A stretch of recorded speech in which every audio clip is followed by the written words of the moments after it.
레위기 13장 1에서 45절 말씀입니다. 13장 여호와께서 모세와 아론에게 말씀하여 이르시되 만일 사람이 그의 피부에 무엇이 돋거나 뾰루지가 나거나 색점이 생겨서 그의 피부에 나병 같은 것이 생기거든 그를 곧 제사장 아론에게나 그의 아들 중 한 제사장에게로 데리고 갈 것이요 제사장은 그 피부에 병을 진찰할지니 환부의 털이 휘어졌고 환부가 피부보다 우묵하여졌으면 이는 나병의 환부라. 제사장이 그를 진찰하여 그를 부정하다 할 것이요 피부에 색점이 희나 우묵하지 아니하고 그 털이 희지 아니하면 제사장은 그 환자를 이래 동안 가두어 둘 것이며 이래 만에 제사장이 그를 진찰할지니 그가 보기에 그 환부가 변하지 아니하고 병색이 피부에 퍼지지 아니하였으면 제사장이 그를 또 이래 동안을 가두어 둘 것이며 이래 만에 제사장이 또 진찰할지니 그 환부가 열버졌고 병색이 피부에 퍼지지 아니하였으면 피부병이라. 제사장이 그를 정하다 할 것이요 그의 옷을 빨 것이라. 그리하면 정하리라. 그러나 그가 정결한지를 제사장에게 보인 후에 병이 피부에 퍼지면 제사장에게 다시 보일 것이요 제사장은 진찰할지니 그 병이 피부에 퍼졌으면 그를 부정하다 할지니라. 이는 나병임이니라. 사랑하는 형제 여러분, 8월 6일 토요일 저녁 묵상에 오신 것을 환영합니다. 10장까지 제사 규례를 가르치신 하나님은 11장부터 생활의식 규례를 가르치십니다. 11장은 육식에 대한 제한 규례, 12장은 출산한 여인에 대한 정결 규례, 13장은 나병의 진단 규례입니다. 14장에서는 나병의 정결 규례가 나옵니다. 먼저 할 것은 여기서 말하는 나병은 엄밀하게는 한센병만 말하는 것은 아니고요. 한센병을 포함해서 폭넓게 악성 피부병을 말합니다. 그런데 전염성이 있는가 없는가에 따라 제사장의 선언이 달라집니다. 즉 귤이라면 귤상자에 귤이 있을 때 곰팡이가 난 귤인지 흙먼지가 묻은 것인지에 따라 분리시킬 것인지 잘 닦아서 다시 상자 안에 넣을 것인지 달라지는 것과 똑같죠. 간단히 말씀을 드리면 피부 발진, 만성 피부병, 종기로 인한 피부병, 화상으로 인한 피부병, 옴, 어루러기 등 여러 가지 종류에 대하여 13장 44절까지 말하는데요. 종류는 다양하지만 진단 과정의 원리는 동일합니다. 진단 과정을 먼저 간단히 그 원리를 간단히 정리하면 악성 피부병이 생기면 먼저는 제사장에게 보여줍니다. 그러면 제사장은 그 다음 살펴서 전염성이 있는가를 기준으로 전염성을 기준으로 정하다거나 또는 부정하다거나 하는 판단을 합니다. 정하면 옷을 빨아입는 행위로서 공동체 생활로 돌아갈 수 있습니다. 그런데 부정할 경우에는 정결 규례를 거쳐야 되는 것이죠. 깨끗하고 난 다음에 다 나았고 난 다음에야 공동체 생활로 돌아갈 수 있습니다. 부정한 자는 7일간 또는 14일간 격리됩니다. 7일 단위로 7일간 격리하고 난 다음에 다시 확인해 봐서 전염성이 사라졌다면 돌아갈 수 있고요. 전염성이 사라지지 않았으면 14일간 격리됩니다. 코로나하고 비슷하죠. 네, 자 그럼 9절부터 44절까지를 들어보도록 하겠습니다. 사람에게 나병이 들었거든 그를 제사장에게로 데려갈 것이요 제사장은 진찰할지니 피부에 흰 점이 돋고 털이 휘어지고 거기 생살이 생겼으면 이는 그의 피부에 오랜 나병이라. 제사장이 부정하다 할 것이요 그가 이미 부정하였은즉 가두어 두지는 않을 것이며 제사장이 보기에 나병이 그 피부에 크게 발생하였을 때 그 환자의 머리부터 발끝까지 퍼졌으면 그가 진찰할 것이요 나병이 과연 그의 전신에 퍼졌으면 그 환자를 정하다 할지니 다 휘어진 자인즉 정하거니와 아무 때든지 그에게 생살이 보이면 그는 부정한즉 제사장이 생살을 진찰하고 그를 부정하다 할지니 그 생살은 부정한 것인즉 이는 나병이며 그 생살이 변하여 다시 휘어지면 제사장에게로 갈 것이요 제사장은 그를 진찰하여서 그 환부가 휘어졌으면 환자를 정하다 할지니 그는 정하니라. 피부에 종기가 생겼다가 나았고 그 종처에 흰 점이 돋거나 희고 붉으스름한 색점이 생겼으면 제사장에게 보일 것이요 그는 진찰하여 피부보다 얕고 그 털이 희면 그를 부정하다 할지니 이는 종기로 된 나병의 환부임이니라. 그러나 제사장이 진찰하여 거기 흰 털이 없고 피부보다 얕지 아니하고 빛이 엷으면 제사장은 그를 이레 동안 가두어둘 것이며 그 병이 크게 피부에 퍼졌으면 제사장은 그를 부정하다 할지니 이는 환부임이니라. 그러나 그 색점이 여전하고 퍼지지 아니하였으면 이는 종기 흔적이니 제사장은 그를 정하다 할지니라. 피부가 불에 대었는데 그 된 곳에 불그스름하고 희거나 순전히 흰 색점이 생기면 제사장은 진찰할지니 그 색점의 털이 희고 그 자리가 피부보다 우묵하면 이는 화상에서 생긴 나병인즉 제사장이 그를 부정하다 할 것은 나병의 환부가 됨이니라. 그러나 제사장이 보기에 그 색점에 흰 털이 없으며 그 자리가 피부보다 얕지 아니하고 빛이 엷으면 그는 그를 이레 동안 가두어둘 것이며 이레 만에 제사장이 그를 진찰할지니 만일 병이 크게 피부에 퍼졌으면 그가 그를 부정하다 할 것은 나병의 환부임이니라.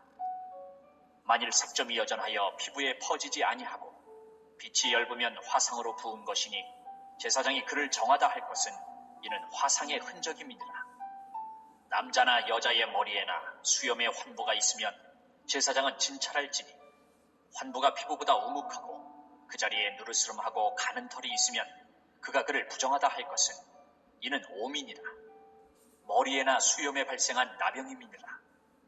만일 제사장이 보기에 그 옴의 환부가 피부보다 우묵하지 아니하고 그 자리에 검은 털이 없으면 제사장은 그 옴 환자를 이레 동안 가두어둘 것이며 이레 만에 제사장은 그 환부를 진찰할지니 그 옴이 퍼지지 아니하고 그 자리에 누르스름한 털이 없고 피부보다 우묵하지 아니하면 그는 모발을 밀되 환부는 밀지 말 것이요 제사장은 옴 환자를 또 이레 동안 가두어둘 것이며 이레 만에 제사장은 그 옴을 또 진찰할지니 그 옴이 피부에 퍼지지 아니하고 피부보다 우묵하지 아니하면 그는 그를 정하다 할 것이요 그는 자기 옷을 빨아서 정하게 되려니와 깨끗한 후에라도 옴이 크게 피부에 퍼지면 제사장은 그를 진찰할지니 과연 옴이 피부에 퍼졌으면 누른 털을 찾을 것 없이 그는 부정하니라.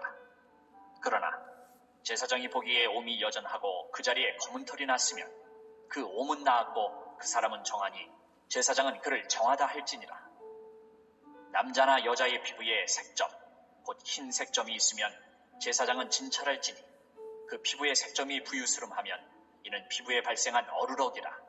그는 정하니라. 누구든지 그 머리털이 빠지면 그는 대머리니 정하고 앞머리가 빠져도 그는 이마 대머리니 정하니라. 그러나 대머리나 이마 대머리에 희고 불그스름한 색점이 있으면 이는 나병이 대머리에나 이마 대머리에 발생함이라. 제사장은 그를 진찰할지니 그 대머리에나 이마 대머리에 돋은 색점이 희고 불그스름하여 피부에 발생한 나병과 같으면 이는 나병 환자라. 부정하니 제사장이 그를 확실히 부정하다고 할 것은 그 환부가 그 머리에 있음이니라. 네, 진단 과정을 다시 확인해 볼게요.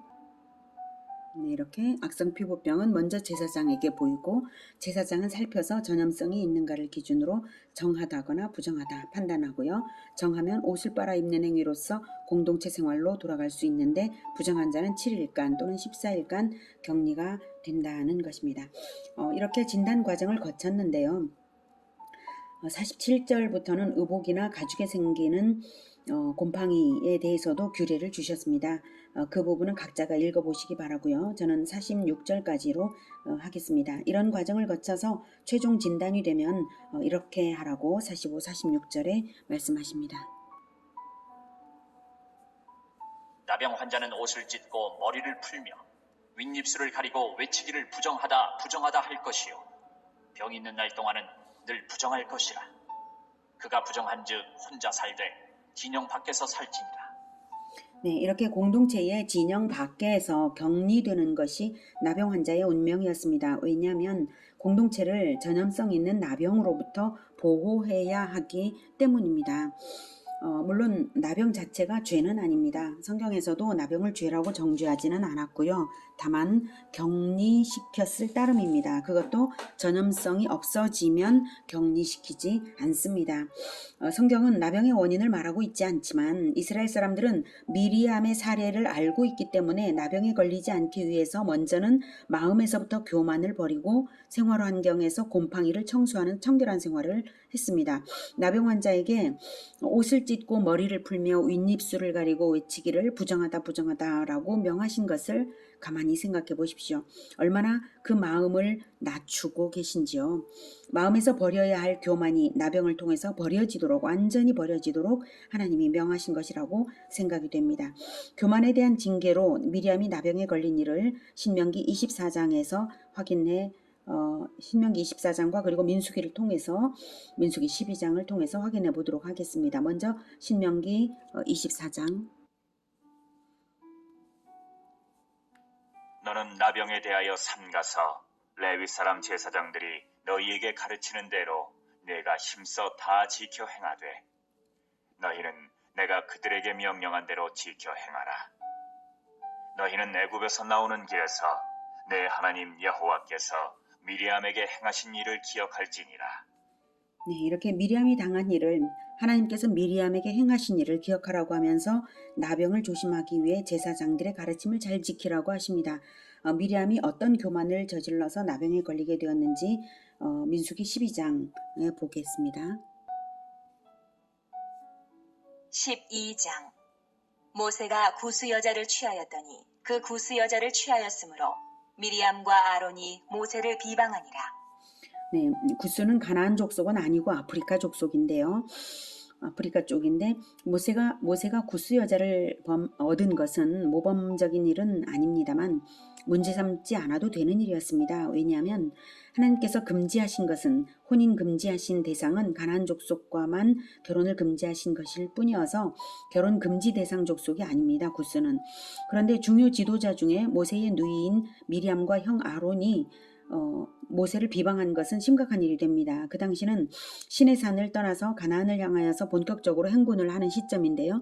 지도자 모세에 대한 대항이 일어났다는 것이 지도력의 권위를 떨어뜨리는 일이니까요. 아주 심각한 문제를 바로 미리암과 아론이 초래를 한 것이죠.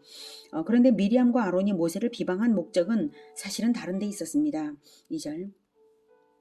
그들이 이르되 여호와께서 모세와만 말씀하셨느냐 우리와도 말씀하지 아니하셨느냐 하매 여호와께서 이 말을 들으셨더라. 네, 즉 모세의 지도자 자리가 탐나서 권력욕 때문에 모세를 비방한 것입니다. 기회는 이때다 하고 모세가 구스 여자를 취하니까 그것을 비방한 것이죠. 아주 교만하죠. 미리암과 아론이 자기들끼리 모세만큼 자기들도 잘났다는 이 말을 하나님은 다 듣고 아셨습니다. 3절. 이 사람 모세는 온유함이 지면의 모든 사람보다 더하더라. 네, 하지만 모세는 자기를 향한 남매 간의 공격, 남매의 공격을 알고 무지 괴로울 텐데도 아무 말도 않고 있었습니다. 이유는 모세의 성품이 지면의 모든 사람보다 더 온유했기 때문입니다. 이것도 하나님이 다 아시죠. 그러니 하나님이 모세 편을 들어주시는 것입니다. 4절.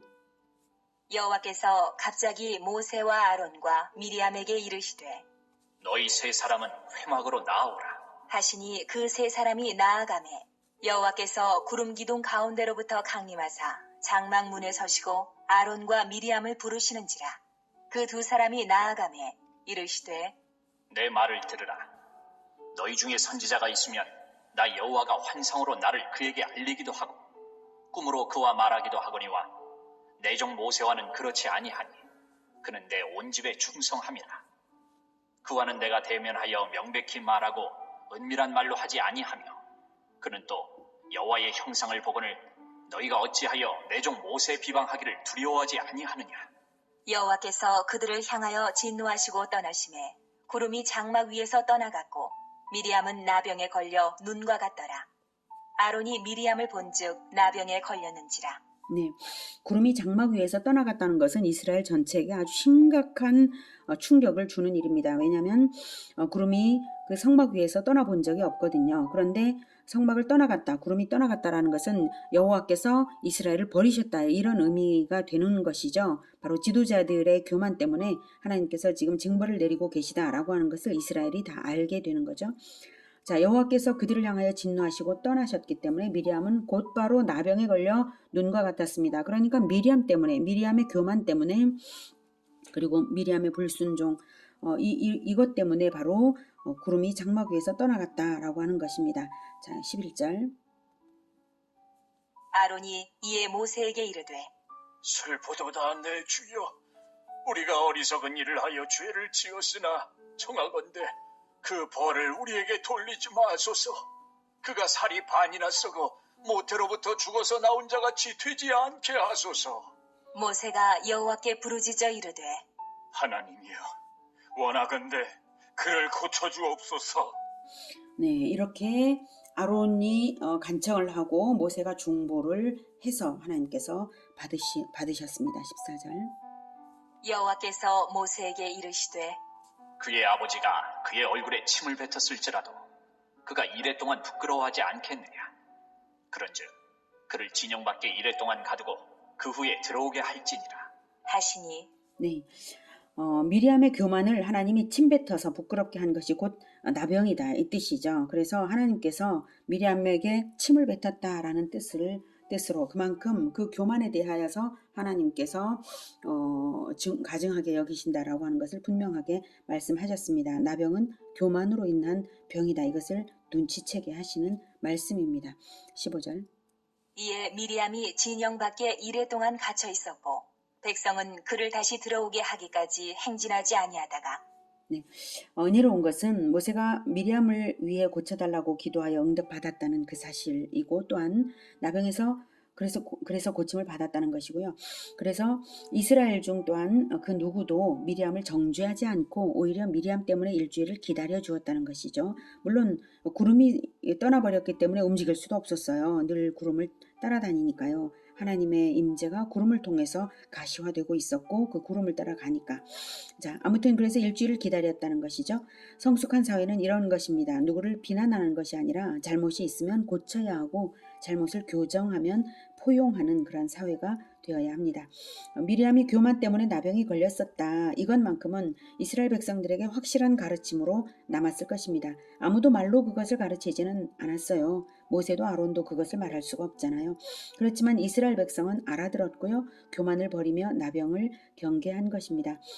교만이라는 영혼의 질병이 사람들을 아주 쉽게 부패시키는 질병이어서 교만 때문에 나병에 걸린 중요한 사람이 또 있습니다. 바로 우시야 왕인데요. 원래는 좋은 왕이었습니다. 그런데 교만해져서 자기가 하면 안 될 일에 손을 대었죠. 역대하 26장 16절부터. 그가 강성하여 짐에 그의 마음이 교만하여 악을 행하여 그의 하나님 여호와께 범죄하되 곧 여호와의 성전에 들어가서 향단에 분향하려 한지라. 제사장 아사랴가 여호와의 용맹한 제사장 80명을 데리고 그의 뒤를 따라 들어가서 오시야 왕 곁에 서서 그에게 이르되 우시하여, 여호와께 분향하는 일은 왕이 할 바가 아니요 오직 분향하기 위하여 구별함을 받은 아론의 자손 제사장들이 할 바니 성소에서 나가소서. 왕이 범죄하였으니 하나님 여호와에게서 영광을 얻지 못하리이다. 네, 이 말을 듣고 오시야 왕이 곧바로 나갔으면 좋았겠는데 그러지를 않아서 문제가 발생했습니다. 19절. 오시야가 손으로 향로를 잡고 분향하려 하다가 화를 내니 그가 제사장에게 화를 낼 때에 여호와의 전 안 향단 곁 제사장들 앞에서 그의 이마에 나병이 생긴지라. 대제사장 아사랴와 모든 제사장이 왕의 이마에 나병이 생겼음을 보고 성전에서 급히 쫓아내고 여호와께서 치심으로 왕도 속히 나가니라. 오시야 왕이 죽는 날까지 나병 환자가 되었고 나병 환자가 되매 여호와의 전에서 끊어져 별궁에 살았으므로 그의 아들 요담이 왕궁을 관리하며 백성을 다스렸더라. 네, 이렇게 교만 때문에 나병에 걸린 일들을 볼 때 우리가 눈치채서 빨리 교만을 버려야 지혜입니다. 타인이 걸린 악성 피부병에 대하여서는 우리가 함부로 판단을 하는 것은 안 될 일입니다. 다만 나 자신에게는 적용을 해야 하지 않겠습니까? 내가 전염성 있는 세상 교만과 구별되어야 한다는 것입니다. 세상 교만에 영향을 받아서 나도 교만에 전염이 되면 곰팡이 난 귤처럼 상자 밖으로 내쳐지지 않겠습니까? 교회가 그런다는 것이 아니라 영적 실체가 그렇다는 것입니다. 예.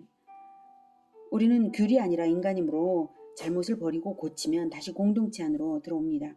하나님께서 고쳐주시고 받으십니다. 예수님을 벗삼아서 따르면서 십자가를 지시는 그 겸손에 감염이 되어서 나도 겸손해질 것입니다. 세상 교만이 인간을 존귀하게 하지 못합니다. 예수님을 벗삼을 때에 비로소 파괴된 인간성이 회복되고 교만으로 뭉쳐있던 자아가 녹아내려서 겸손하게 되고 그때 비로소 존귀함은 회복이 되는 것입니다. 세상 교만의 실체는 나병과도 같고 예수님의 겸손은 영광의 면류관입니다. 세상 교만과 구별되며 예수님만 따르는 우리 모두가 되기를 기원합니다. 기도하겠습니다. 하나님, 우리는 자꾸 나 자신을 높이려는 마음이 있습니다. 나의 의를 자랑하려는 마음도 있습니다. 그래서 지도자를 따르지 않고 내 마음대로 하려는 그런 마음도 생길 수도 있습니다.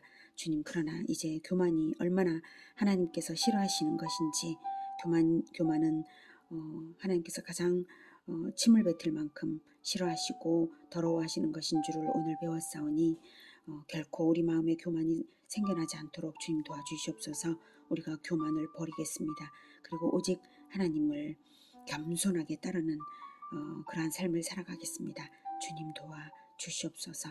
오직 예수님을 따라 십자가를 지는 그 지극한 겸손, 그것을 본받을 수 있도록 늘 성령으로 우리를 깨우쳐 주시옵소서. 예수님의 이름으로 기도드립니다. 아멘. 이어지는 시간은 개인 기도 시간입니다.